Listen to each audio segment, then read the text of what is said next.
Tuko hapa msibani na tayari tuko na dada yetu Mariam. Pole kwanza kwa msiba huu wa kaka yetu Sebo. Asante sana.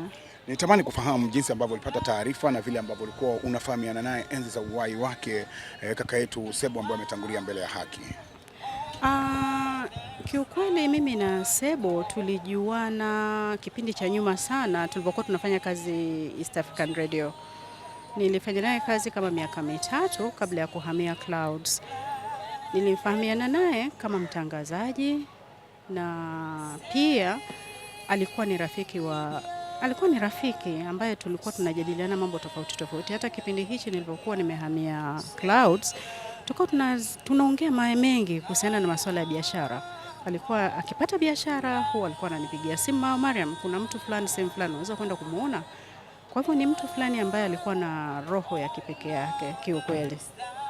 Na unakumbuka mara ya mwisho kabla ya kifo chake labda mlizungumza hivi karibuni na mazungumzo yenu yalikuwaje? Kama kuna kitu mlipanga, je, kilifanikiwa au kilikuwa bado ndio hii hali ya mauti ndio imekuja kukatisha, au kuna nini ambacho mshawahi kuzungumza mara ya mwisho kabisa? Sikumbuki mara ya mwisho kwa sababu tulikuja kupotezana, nikawa niko busy na yeye mwenyewe yuko busy, lakini baada ya kusikia taarifa yake ya msiba nilishikwa actually na bumbuazi kwa sababu nilipata taarifa ya msiba asubuhi. Ilikuwa sio taarifa ya kawaida kwangu mimi.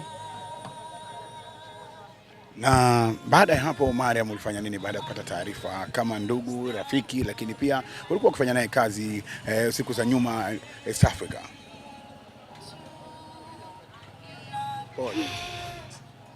Kweli ni ngumu kuelezea kuondokewa na mtu wako wa karibu, mtu ambaye ni rafiki, mnaweza kukaa mkajadili kitu.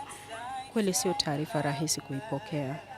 Ninachoweza kusema ni Mwenyezi Mungu ampokee, amweke mahali anapostahili. Na Sebo kipindi kile mnafanya naye kazi alikuwa ni mfanyakazi mwenzako wa namna gani?